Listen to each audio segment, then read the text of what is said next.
across the street from Sidwell Friends School. The protest group is from Westboro Baptist Church. They are a hate group that travels around the country holding anti-gay rallies. And today, of course, they protested outside the Sidwell Friends School. And again, to be clear, this was not the most vile sign that they had.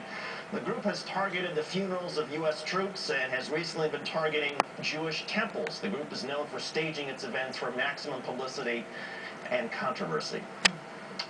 In today's face-off, the battle over health care reform. David, it now moves to the Senate after a reform measure narrowly passed in the House. The vote was 220 to 215. So what's next? Here to face off on it is Democratic strategist Alicia Menendez and Republican strategist Matt Makoviak. Thank you both for joining us. So, Alicia, I'll start off with you. You know, you had some applause there, but you could also perhaps feel it through the TV, the tensions of what is to come. For Senator Harry Reid, what does he need to be working on or doing right now? I mean, Harry Reid needs to keep doing what he's already been doing, which is building consensus in the Senate.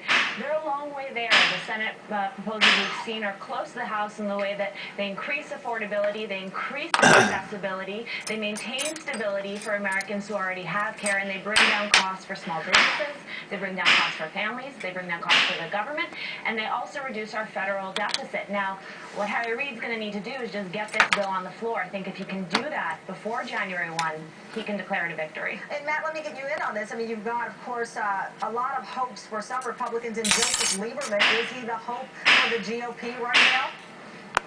Well, keep a couple things in mind, Tamara. Number one, the House is built so that all the advantages exist for the majority. The Senate is the exact opposite. All the advantages are there for the minority. So Harry Reid needs 60 votes to do anything in the Senate. Now, he has 60 Democrats, but there is not one plan that all 60 Democrats agree with. And so there's a lot of tricky issues out there, like this Barts-Stupak language regarding the pro-life issue. The public option, is it an opt-in, an opt-out? And also the total cost. We still do not know what the total cost is of the Harry Reid public option bill. We should know that by maybe by Thursday. The CBO scoring should be released then. That's right. Look, I think that Harry Reid has three options. One is to do it the way he has right now, which is an opt-out, which no one really knows how that's going to work. Another is a trigger, which is the so-called Olympia Snow option. The third option is to use budget reconciliation, to try to use a parliamentary procedure to go with 51 votes. But all of them have problems with them, and it's going to be extremely difficult, I think, for them to get a Senate bill that the left will agree with. Alicia, speaking of problems, what does Harry Reid need to say to Nelson Landrum and Blanche Lincoln? I think Mom's going to. Though I think the election out of New York 23 gives him some room to argue that Americans are hungry for change, even in the reddest of red districts. But, you know, I would add a fourth option to what Matt just suggested, which is that I think Harry Reid can introduce legislation that has a public option. He can carry it as far as he possibly can, make the left very happy, and then begin negotiations as to what alternatives will look like. And Matt, let me ask you, you know, Eric Cantor pledged that not one single Republican would in the House would support the plan they called Pelosi reform and some other names. We did see one Republican, only one, but that was one that the Republicans guaranteed would not exist. Might we see some type of upset in the Senate? Oh, I think that's extraordinarily unlikely that any Republican would vote for the bill unless it's a trigger, in which case you probably get Olympia Snow and Susan Collins. Well, look, keep in mind, if this bill was as perfect as a lot of the news media and the left no one said it's perfect. saying. I don't think anyone's ever described it as perfect. Well, they're describing it as historic, and they're describing it as now having this tremendous amount of momentum. And it is historic because we've never gotten to this point with the vote. But Tamara, here's the point. Look, it obviously was not historic to the 39 Democrats that voted against it on Saturday. That's 1 in 7 of every Democrat in the House voted against it.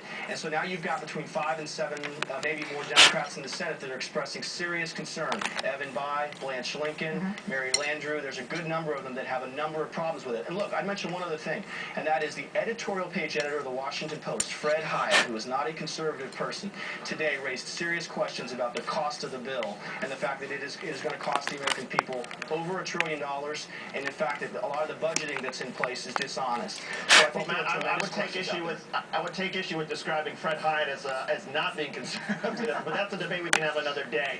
To the issue, though, of the debt, when Joe Lieberman is making a key argument that a lot of Republicans have also tried to make, that somehow this is going to add to the debt, and then you have the Congressional Budget Office say, no, it's actually going to chip away at the debt and shave money, doesn't that undercut a key argument that moderates and centrists might be trying to make? Well, there's 2 points, and Fred made them in his column today, and that is the first point is the CBO was not allowed to include $250 billion for the so-called doctor's fix, the Medicare payments that are owed to doctors. That's number one. And number two, anyone who's ever worked in Congress knows that a promise to cut from Medicare is never going to happen. I worked in the Senate for 4 years. It's a very difficult thing to do. Senators who are up for re-election are not going to want to cut Medicare, the amount, the $500 billion that the bill requires. That's never going to happen either. And so at the end of the day, the question is, are we spending this $1 trillion the right way, and does it bring down cost? The bill that both Harry Reid and Nancy Pelosi put forward does not bring down the cost of health care. It does cover more people, but it does not address the cost for consumers. I would agree in the sense that I think Alicia Matt just made a great argument for single payer. I mean, the only true way to really bring down costs is to expand the public option so that everybody can have access to it. That's the only way you really get downward pressure on these insurance companies. And I, being a progressive, of course, agree with you, David. And at the same time, I think we saw just how hard it's going to be to pass any type of legislation out of the House. I think Nancy Pelosi showed incredibly pragmatic leadership. She did what she needed to do for the more conservative members of her caucus and for the more progressives to find a truly middle-of-the-road agreement. And so while we can make this legislation better, I think this is a very early start. All right, on that, go ahead. I was just going to say, the thing that concerns me is I think Democrats now just want to pass anything. They want to pass something because they don't want to be punished politically. Well, I'm concerned. I don't think we'd be talking about Stupak if we wanted to just pass anything. Well, yeah, but just today, Diane DeGette, a congresswoman from Colorado, has a letter that says she has at least 41 Democrats who will not vote for the bill if it comes back unless the Stupak language is removed. We're so far away from conference, we can't even talk about that. Well, you know, and because of that, we're going to go. Thank you very much, Democratic strategist Alicia Menendez, Republican strategist Matt McCulloch. There's never a good place to end a great discussion, but we have to pick and choose. All right, David, up next, some things we thought you should know. That's right. John Boehner gets promoted, and Sarah Palin gets a coloring book. No kidding. And then on Hardball with Chris Matthews, Democrats bitterly divided over